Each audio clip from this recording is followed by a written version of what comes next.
तो hey guys, स्वागत है एक बार फिर से आपका हमारे यूट्यूब चैनल पर। दोस्तों, जैसा कि आपको पता ही है भाई, आयोग ने अपने सिलेबस में क्या किया है, थोड़ा सा पैटर्न में चेंज किया है। 15 नंबर आपके साइंस और कंप्यूटर से रहने वाले हैं। ठीक है। आगामी जो 5 तारीख का आपका 5 मार्च को कनिष्ठ सहायक का पेपर है, उसमें आपके 15 नंबर साइंस और कंप्यूटर से रहेंगे। लेकिन ऐसा तो है नहीं कि भाई आयोग ने एक ही परीक्षा के लिए सिलेबस बनाया हो। आयोग की तो हर परीक्षा में साइंस और कंप्यूटर से संबंधित सवाल रहते हैं, ये आपको भी अच्छे से पता है। तो आप हमारी वीडियो को सिर्फ कनिष्ठ सहायक के पेपर के लिए फॉलो ना करें, आप एक कलम और अपना कॉपी लेकर के बैठ जाइए, इन प्रश्नों को नोट डाउन करते चलिए। और जिस भविष्य में जिस अभ्यर्थी को आयोग के अन्य पेपर देने हैं भाई, उनके लिए वीडियो बहुत महत्वपूर्ण साबित होगी, ये मैं आपको आज बोल देता हूँ। ठीक है। तो आप हमारी वीडियोस को फॉलो करें, अपने दोस्तों के साथ ज़्यादा से ज़्यादा शेयर करें। कल भी हमने अपनी जो पहली वीडियो थी उसमें 23 सवाल कराए थे, इसका लिंक मैं आपको डिस्क्रिप्शन में दे दूंगा, तो आप हमारी वीडियो को वहाँ से जा करके देख सकते हैं। और आज की वीडियो में हम आपके लिए जो है 30 सवाल लेकर के आए हैं। ठीक है। तो टोटल प्रश्नों की संख्या इस प्रकार से फिलहाल तक आज तक 53 हो जाएगी, जो कि आपको याद हो जाने चाहिए। इनको आप वन लाइनर के फॉर्म में लिखिए और इनको बार बार पढ़िए। देखिए, ऐसा तो है नहीं कि भाई एक ही परीक्षा में सवाल आएंगे। ठीक है। आयोग की तो बहुत सारी परीक्षाएं आगे होनी हैं, तो उनमें सभी में आपको ये सवाल देखने के लिए मिल सकते हैं। और ज़्यादा से ज़्यादा वीडियो को शेयर करें दोस्तों। ठीक है। सब्सक्राइब करने के लिए अपने दोस्तों को बोलें, ताकि ज़्यादा से ज़्यादा लोगों को इस वीडियो का लाभ मिल सके। ठीक है। तो चलिए शुरू कर लेते हैं आज की वीडियो। आज की वीडियो में पहला सवाल देखिए क्या है भाई। पहला सवाल है, टेलीविजन के दूरस्थल नियंत्रण के लिए किस प्रकार के विद्युत चुंबकीय विकिरण का उपयोग किया जाता है? ऑप्शन ए अवरक्त, ऑप्शन बी पराबैंगनी, ऑप्शन सी दृश्य, ऑप्शन डी कोई नहीं। तो इसमें से आपको चयन करना है अपने आंसर का। आपके पास 5 से 10 सेकंड का वक्त रहेगा, और आप आखिर में अंत में अपने जो आपने आंसर मारे होंगे सही गलत, वो आप हमें कमेंट सेक्शन के माध्यम से भी ज़रूर बताएं कि सर हमारे इतने सवाल सही हुए हैं। ठीक है। उससे हमें भी पता चलता है कि भाई कौन कौन बच्चा हमारी वीडियो देख रहा है। और बीच में मैं कुछ सवाल बोलता भी हूँ, आप उनको इग्नोर ना करें, उनके आंसर भी आपको देने चाहिए। भाई कमेंट सेक्शन में अगर आपसे कोई सवाल पूछ रहा है तो उसके आंसर आपको देना चाहिए। ठीक है। तो पूरी वीडियोस को आप ध्यान से देखें। तो आपके सामने 4 ऑप्शन है। टेलीविजन के दूरस्थल नियंत्रण के लिए किस प्रकार के विद्युत चुंबकीय विकिरण का उपयोग किया जाता है? तो इसका सही जवाब हो जाएगा दोस्तों ऑप्शन ए। ऑप्शन ए बिल्कुल सही हो जाएगा, अवरक्त। ठीक है। चलिए आगे बढ़ते हैं दूसरे प्रश्न की तरफ। पीने के पानी को शुद्ध करने के लिए कौन सी गैस का प्रयोग करेंगे? Sulphur dioxide, chlorine, fluorine, carbon dioxide. 90% बच्चे इसका सही जवाब देंगे, मुझे पूरी उम्मीद है। ठीक है। तो इसका ऑप्शन आपको पता ही भाई, क्लोरीन गैस। क्लोरीन गैस को पीने के पानी को शुद्ध करने के लिए प्रयोग किया जाता है, क्लोरीन का सूत्र है। ठीक है। चलिए आगे बढ़ते हैं। यूरो 2 मानकों को पूरा करने के लिए अति अल्प सल्फर डीजल में सल्फर की मात्रा क्या होनी चाहिए? ऑप्शन ए 0.05% या इससे कम, 0.10%, 0.15%, 0.20%। जल्दी से बताइए इसका जवाब। तो इसका सही जवाब हो जाएगा दोस्तों ऑप्शन ए। ऑप्शन ए 0.05% या इससे कम होनी चाहिए यूरो 2 मानकों को पूरा करने के लिए, जो अति अल्प सल्फर डीजल में सल्फर की मात्रा। चलिए आगे बढ़ते हैं। प्रश्न 4, सूर्य के प्रकाश के दृश्य भाग से प्रकाश संश्लेषण किया जाता है कुछ। किसके द्वारा? किसके द्वारा किया जाता है प्रकाश संश्लेषण? कुछ वृक्षों द्वारा, कवक द्वारा, बैक्टीरिया द्वारा, फफूंद द्वारा। क्या सही जवाब होगा इसका? जल्दी से जवाब दीजिए आप आंसर। तो चलिए इसका आंसर बता देते हैं दोस्तों। इसका सही जवाब हो जाएगा बैक्टीरिया द्वारा। देखिए क्या होता है, समुद्र की सतह से 400 से 8000 फीट नीचे, ठीक है, क्या होता है भाई, जो हमारे जीवाणु पाए जाते हैं समुद्री भाग में, हमारे जो बैक्टीरिया या जीवाणु पाए जाते हैं, वो अवरक्त विकिरण के प्रयोग द्वारा प्रकाश संश्लेषण या इसको कह लीजिए फोटोसिंथेसिस द्वारा इसका मतलब यूज़ करके ऊर्जा उत्पन्न करते हैं। ठीक है। तो समुद्री भाग में भी भाई हमारे कुछ पौधे हैं, उनको भी तो भोजन चाहिए ना। चलिए आगे बढ़ते हैं 5वें प्रश्न की तरफ। एक दंत चिकित्सक द्वारा रोगी के दांतों की जांच के लिए कौन सा दर्पण हम उपयोग में लाते हैं? ये भी 90% अभ्यर्थी सही जवाब देंगे, पूरी उम्मीद है। ऑप्शन ए अवतल, ऑप्शन बी उत्तल, ऑप्शन सी समतल, ऑप्शन डी बेलनाकार। तो दंत चिकित्सक रोगी के दांतों को देखने के लिए अवतल दर्पण का प्रयोग करता है। ठीक है। अवतल दर्पण क्या करता है, किसी छोटी वस्तु का बड़ा प्रतिबिंब बनाता है। ठीक है। उससे पता चल जाता है कि भाई उसमें दांतों में क्या समस्या है। ठीक है। अब देखिए, अगर मैं बात करूं यहाँ अवतल लेंस की, तो अवतल लेंस किस प्रकार के दृष्टि दोष के लिए उपयोग में लाया जाता है, या आप कमेंट सेक्शन के माध्यम से जरूर बताना। चलिए आगे बढ़ते हैं प्रश्न 6 की तरफ। प्रोटीन की प्रचुरता वाले खाद्य पदार्थों में उपस्थित एमिनो अम्ल टायरोसिन के बारे में निम्नलिखित में से कौन सा कथन सही नहीं है? सही नहीं है कथन बताना है आपको। यह ऊर्जा के स्तर को बढ़ाने में सहायता कर सकता है, यह भावात्मक और पर्यावरणीय दबावों का सामना कर सकता है, यह उदासी से लड़ सकता है, यह बुढ़ापे के लिए उत्तरदायी मुक्त मूलकों के विरुद्ध रक्षा कर सकता है। वैसे तो एक गैर आवश्यक एमिनो एसिड है हमारे शरीर में, लेकिन फिर भी इसका सही जवाब जो होगा दोस्तों, उपस्थित एमिनो अम्ल टायरोसिन के बारे में आपका ऑप्शन डी बिल्कुल सही होगा कि भाई ये नहीं होता। ठीक है, यह बुढ़ापे के लिए उत्तरदायी मुक्त मूलकों के विरुद्ध रक्षा नहीं करता है। चलिए आगे बढ़ते हैं। प्रश्न 7, निम्नलिखित रोगों में से कौन टाइगर मच्छरों द्वारा संचारित नहीं होता है? पीत ज्वर, डेंगू, चिकनगुनिया, जापानी एनसेफेलाइटिस। तो इसका सही जवाब दोस्तों हो जाएगा option number D, option number 4, जापानी एनसेफेलाइटिस। ठीक है, ये आपका टाइगर मच्छरों द्वारा संचारित नहीं होता, यानी फैलता नहीं है। निम्नलिखित में से कौन सा वायु प्रदूषक का एक जैव सूचक है? वायु प्रदूषक के अच्छे सूचक आपको पता ही है। ठीक है, और आपके पास option A fern, lichen, money plant, अमरबेल, इनमें से आपको जवाब देना है। देखो इसका सही जवाब हो जाएगा दोस्तों लाइकेन। लाइकेन एक थैलोफाइटा प्रकार की वनस्पति है जो कवक और शैवाल के साथ सहजीविता के साथ रहती है। ठीक है, देखिए ऐसा होता है कि जहाँ वायु प्रदूषण अधिक होता है वहाँ पर लाइकेन नहीं पाए जाते, वहाँ पर लाइकेन आपको देखने के लिए नहीं मिलेंगे। जहाँ क्या होगा, अधिक वायु प्रदूषण होगा, इसलिए कह देते हैं कि भाई ये वायु प्रदूषण के आपके अच्छे सूचक होते हैं। चलिए अगले प्रश्न की तरफ चलते हैं। अगला प्रश्न है आपका, बच्चों में प्रोटीन की न्यूनता के कारण जो रोग उत्पन्न होता है वह कौन सा है? Marasmus, pellagra, beriberi, rickets. Protein की कमी के कारण जो बच्चों में रोग हो जाता है दोस्तों, वो ऑप्शन नंबर ए है, मैरास्मस। पिलाग्रा की बात करें तो पिलाग्रा विटामिन B5 की कमी से होता है। बेरीबेरी तो आपको कल वाली वीडियो में पढ़ाया था, विटामिन B1 की कमी से। और रिकेट्स आपको पता ही होना चाहिए, विटामिन D की कमी से ये रोग होता है। चलिए आगे बढ़ते हैं 10वें प्रश्न की तरफ।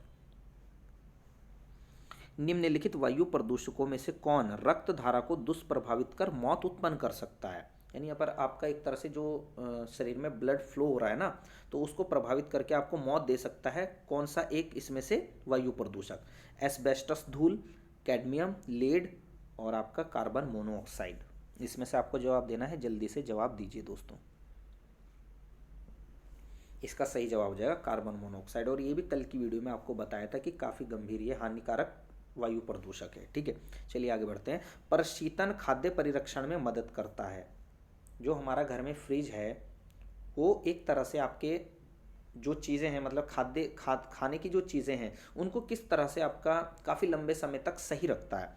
जीवाणु को मारकर, जैव रासायनिक अभिक्रियाओं की दर को कम करके, एंजाइम क्रिया को नष्ट करके, या खाद्य पदार्थ को बर्फ की परत से ढक कर। तो जो हमारा फ्रिज है दोस्तों, वो जैव रासायनिक अभिक्रियाओं की दर को कम कर देता है, जिससे वस्तुएं जो है काफ़ी अधिक लंबे समय तक खराब होने से बची रहती हैं। चलिए आगे बढ़ते हैं 12वें प्रश्न की तरफ। 12वां प्रश्न है हमारा दोस्तों, यूरो उत्सर्जन नियम उत्सर्जन के मानक हैं और ये एक वाहन से उत्सर्जन के लिए सीमा निर्धारण करने के पैकेज प्रदर्शित करते हैं। निम्नलिखित गैसों में से इसके अंतर्गत आच्छादित है। तो बताना है कि भाई किस प्रकार की जो चीज़ें हैं, मतलब ये जो गैस हैं हमारी यूरो उत्सर्जन नियम के अंतर्गत रखी गई हैं। ठीक है, carbon monoxide, hydrocarbon, nitrogen oxide या सभी। ठीक है, इसका सही जवाब जल्दी से दीजिए। तो दोस्तों इसका सही जवाब हो जाएगा डी, ऑप्शन डी। भाई यूरो उत्सर्जन नियम के अंतर्गत इन सभी गैसों को ये माना गया है कि भाई ये मतलब एक तरह से सीमित मात्रा में होना चाहिए वाहनों से उत्सर्जन इनका। ठीक है, उन्हीं मानकों पे आधारित फिर जो हमारे मोटर होते हैं, मोटर वाहन होते हैं, वो सड़कों पर उतारे जाते हैं, इन सब चीज़ों को ध्यान में रखते हुए। चलिए आगे बढ़ते हैं। मृगमरीचिका का कारण क्या है? प्रकाश का व्यतिकरण, प्रकाश का विवर्तन, प्रकाश का ध्रुवण या प्रकाश का पूर्ण आंतरिक परावर्तन। मृगमरीचिका। आपके पास 5 से 10 सेकंड का समय है, जल्दी से जवाब दीजिए। तो दोस्तों इसका सही जवाब हो जाएगा दोस्तों आपका प्रकाश का पूर्ण आंतरिक परावर्तन। प्रकाश का पूर्ण आंतरिक परावर्तन के कारण हमें जो रेगिस्तानी क्षेत्रों में देखिए मरीचिका की घटना देखने के लिए मिलती है। ऐसा होता है कि कभी कभी जब रेगिस्तान में आपने देखे होंगे कि यात्री जाते हैं, ठीक है, तो दूर कहीं उनको ऐसा लगता है कि भाई कोई पेड़ उल्टा है, तो उनको ऐसा आभास होता है कि भाई इसके आसपास जल हो सकता है और उसका प्रतिबिंब बन रहा है पेड़ में, जबकि एक सिर्फ आभासी घटना है, ठीक है, जो कि प्रकाश के पूर्ण आंतरिक परावर्तन के कारण होती है। और ऐसा ही एक चीज़ आपने देखी होगी रोड पर, गर्मियों में क्या होता है, हमें ऐसा लगता है कई बार जैसे फ्लाईओवर से उतर रहे हो कि नीचे पानी पड़ा हुआ है, पर यह हमारी आंखों का धोखा होता है जो कि प्रकाश के पूर्ण आंतरिक परावर्तन के कारण देखने के लिए मिलता है। तो मृग मरीचिका का कारण प्रकाश का पूर्ण आंतरिक परावर्तन है। चलिए आगे बढ़ते हैं। प्रकाश का रंग निर्धारित तो होता है किसके माध्यम से? आयाम से, तरंग दैर्ध्य से, तीव्रता से, या फिर आपका वेग से। तो प्रकाश का रंग किसके माध्यम से निर्धारित होता है? जल्दी से जवाब दीजिए।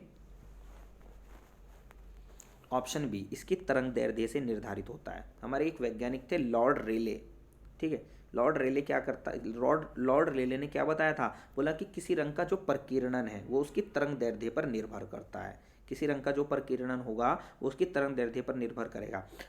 और बोला उन्होंने कि जिस रंग के प्रकाश की तरंग दैर्ध्य सबसे कम होती है, यानी जिस रंग के प्रकाश की तरंग दैर्ध्य सबसे कम होती है, मान लिया रेड है, ठीक है, तो रेड की जो होती है भाई देखिए सबसे तरंग दैर्ध्य सबसे अधिक होती है ना, ठीक है, तो उन्होंने कहा कि जिस रंग के प्रकाश की तरंग दैर्ध्य सबसे कम होती है उस रंग का प्रकीर्णन सबसे अधिक, और जिस रंग के प्रकाश की तरंग दैर्ध्य सबसे अधिक होती है उस रंग के प्रकीर्णन सबसे कम होता है, ठीक है। तो ये रेले ने इंट्रोड्यूस किया था, ध्यान रखना, प्रकाश के रंग का निर्धारण। चलिए आगे बढ़ते हैं।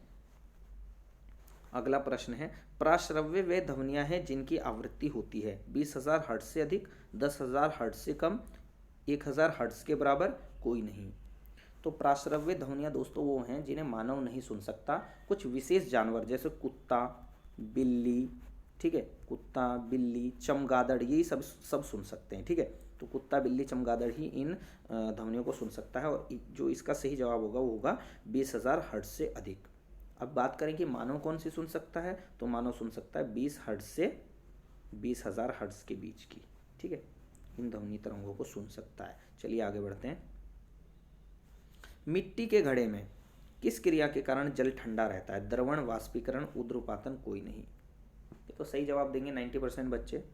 तो मिट्टी के घड़े में जो है वाष्पीकरण प्रक्रिया के कारण हमारा जल ठंडा हो जाता है।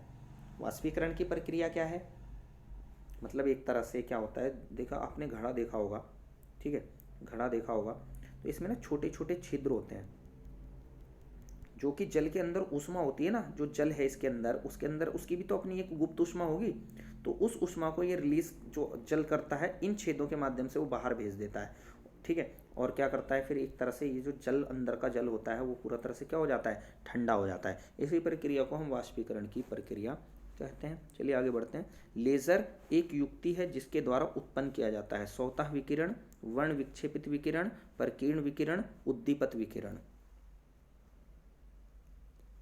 तो दोस्तों इसका सही जवाब हो जाएगा दोस्तों उद्दीपित विकिरण।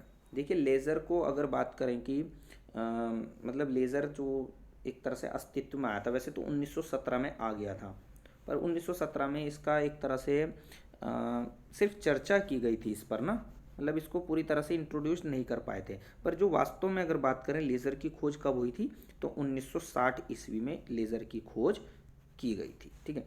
अगर कभी आए कि लेज़र की खोज किस वर्ष की गई, तो 1960 में। चलिए आगे बढ़ते हैं। लोलक घड़ियाँ गर्मियों में सुस्त हो जाती हैं, क्यों? गर्मियों के दिन लंबे होते हैं, कुंडली में घर्षण होता है, लोलक की लंबाई बढ़ जाती है, लोलक के भार में परिवर्तन हो जाता है। तो दोस्तों इसका सही जवाब होगा लोलक की लंबाई पर निर्भर हो जाती हैं, ठीक है। लोलक की लंबाई जब बढ़ जाती है तो गर्मियों में जो लोलक घड़ियाँ हो जाती हैं वो सुस्त हो जाती हैं, ठीक है। एल अनुक्रमानुपाती, आपका सीधा सीधा बात करें तो टी, ठीक है, आवर्तकाल पर निर्भर करता है ना। चलिए आगे बढ़ते हैं। निम्नलिखित में से कौन सी हरित गृह गैस नहीं है? तो हरित गृह गैस नहीं है, कौन सी पहचाननी है आपको? Carbon dioxide, methane, nitrous oxide, nitrogen. तो देखो तीन गैसें तो आपको समझ में ही आ रही होंगी कौन कौन से भाई हमारा जो ग्लोबल वार्मिंग की समस्या बढ़ रही है, ठीक है। तो एक ही गैस है भाई नाइट्रोजन। नाइट्रोजन से तो कोई ऐसी समस्या हमें देखने के लिए नहीं मिलती, और वायुमंडल में सबसे ज़्यादा यही है 78%, तो इससे क्या समस्या होगी हमें। बाकी हरित गृह गैस आपकी 3 है, एक नहीं है। चलिए आगे बढ़ते हैं। जब बर्फ़ पिघलती है तब आयतन बढ़ता है, आयतन घटता है, द्रव्यमान बढ़ता है, द्रव्यमान घटता है। जल्दी से आंसर दीजिए। तो जब बर्फ़ पिघलेगी दोस्तों तो उसका आयतन घट जाता है। ठीक है, इसका सही जवाब आयतन घटता है होना चाहिए। चलिए आगे बढ़ते हैं। 21वां प्रश्न, दूध का धवल रंग निम्नलिखित में से किसकी उपस्थिति के कारण होता है? यानी दूध का सफ़ेद होना, ठीक है, किसकी उपस्थिति के कारण होता है? कौन सा अम्ल होता है? तो दोस्तों एक तरह से जो आपने पढ़ा भी होगा इसके बारे में, तो लैक्टोज, एल्बुमिन, कैरोटीन और कैसीन। इसका सही जवाब हो जाएगा कैसीन के कारण। कैसीन की उपस्थिति के कारण दूध का रंग जो हो जाता है हमारा सफ़ेद हो जाता है। लाइकेन अच्छे सूचक है, अभी पीछे भी था ये सवाल। तो इसका सही जवाब तो सभी को पता होगा, वायु प्रदूषण के लाइकेन्स अच्छे सूचक होते हैं। अगला प्रश्न है, पर्णहरित यानी क्लोरोफिल में निम्नलिखित में से कौन सा तत्व पाया जाता है? मोस्ट इंपोर्टेंट लगा लीजिए इसके ऊपर आप लोग, ठीक है, काफ़ी इंपॉर्टेंट है। क्लोरोफिल में कौन सा तत्व पाया जाता है? ऑप्शन है लोहा, तांबा, मैग्नीशियम, मैग्नीज। तो इसका सही जवाब हो जाएगा दोस्तों मैग्नीशियम। मैग्नीशियम पाया जाता है आपका क्लोरोफिल में। ठीक है, चलिए आगे बढ़ते हैं। सूची 1 को आपको सूची 2 से मिलान करना है। देखिए दोस्तों, एक तरफ तो आपको दिया गया है कि भाई वायु प्रदूषक, और दूसरी तरफ दिया गया है उससे प्रभावित कौन कौन सा अंग है। तो जल्दी से देख लीजिए आप सवाल और इसका आंसर बताइए जल्दी से आप लोग। चलिए मैं आंसर बता देता हूँ आपको। एस्बेस्टस धूल के कारण जो हमारे प्रभावित होते हैं दोस्तों, वो हो गए फेफड़े। ठीक है, एस्बेस्टस धूल के कारण ये प्रभावित होते हैं। ठीक है, सीसा के कारण हमारा प्रभावित हो गया मस्तिष्क, मस्तिष्क को प्रभावित करता है। पारा के कारण हमारा उदर प्रभावित हो गया। ठीक है, उदर। ठीक है, कार्बन मोनोऑक्साइड से हमारी जो आपकी ब्लड वेसल्स हैं वो प्रभावित हो जाती हैं। सॉरी, ब्लड का जो फ्लो होता है वो प्रभावित करता है। तो अभी पीछे भी पढ़ाया था मैंने आपको। ठीक है, चलिए आगे बढ़ते हैं। तो इस हिसाब से जो आपका ऑप्शन हो गया वो आपका बी करेक्ट हो जाएगा। 25वें प्रश्न की तरफ। डेंगू बुखार में मानव शरीर में निम्नलिखित में से किसकी कमी हो जाती है? किसी को डेंगू हुआ होगा तो उसको तो बहुत अच्छे से पता है, प्लेटलेट्स, हीमोग्लोबिन, शर्करा, रक्त, ओ सॉरी जल। तो इसका सही जवाब हो जाएगा दोस्तों, डेंगू बुखार में सबसे ज़्यादा प्लेटलेट्स गिरती है। आपने डॉक्टर को देखा भी होगा कि बोला भाई इसकी प्लेटलेट्स गिर गई हैं, भाई इसको बकरी का दूध पिलाओ, पपीते के पत्ते का जूस पिलाओ। ठीक है, वो एक फल आता है हमारा कीवी, ये खिलाओ इसको। तो इस तरह से आपके प्लेटलेट्स के ऊपर बात करते हैं डॉक्टर कि भाई इनको बढ़ाएं किसी तरह से। चलिए आगे बढ़ते हैं अगले प्रश्न की तरफ। डीएनए के द्विहेलिक्स प्रारूप को पहली बार किसने प्रतिपादित किया था? तो डीएनए का डबल हेलिक्स मॉडल किसने दिया था? वाटसन और क्रिक ने। इसका सही जवाब तो वाटसन और क्रिक हो जाएगा। अधिकांश बच्चों ने सही आंसर दे दिया होगा। चलिए आगे बढ़ते हैं। फंक, दोस्तों ये फ्रैंक नहीं है, फंक है ये। फंक ने निम्नलिखित में से किसका आविष्कार किया था? विटामिन का, हार्मोन का, प्रोटीन का, एंजाइम का? जल्दी से जवाब दीजिए इसका। दोस्तों इसका सही जवाब हो जाएगा जो फंक है ना, फंक 1911 में उसने विटामिन को इंट्रोड्यूस्ड किया था। ठीक है, 1911 में विटामिन की खोज की थी फंक ने। चलिए प्रश्न 28, इसमें आपके ऑप्शन नहीं दिए गए हैं। सूची 1 से सूची 2 को आपको मिलान करना है। तो आप यहीं से मिलान कर लीजिए और अपने आंसर को आप अगर सही करते हैं तो सही मानिए, गलत करते हैं तो गलत कर लीजिएगा। ठीक है, चलिए मैं बता देता हूँ आपको। प्लेग जो आपका जीवाणु के कारण फैलता है, इनको आप नोट ज़रूर कर लेना दोस्तों, यहीं से आपको सवाल देखने के लिए मिलेंगे, आप देख लेना एग्जाम में। ठीक है, एड्स, एड्स तो आपको पता ही विषाणु के कारण फैलता है। गंजापन, गंजापन आपका कवक के कारण होता है। और मलेरिया प्रोटोजोआ के कारण फैलता है। ठीक है, जिस बच्चे ने भाई सही किया होगा अपना 1 नंबर ऐड कर लें। आगे आ जाते हैं, कंप्यूटर से संबंधित 2 सवाल हैं हमारे। MRI निम्नलिखित में से क्या है? Magnetic record of intestines, magnetic record of investigations, magnetic resonance imaging, magnetic resonance in intestines। ठीक है, तो इसकी फुल फॉर्म बतानी है आपको। MRI,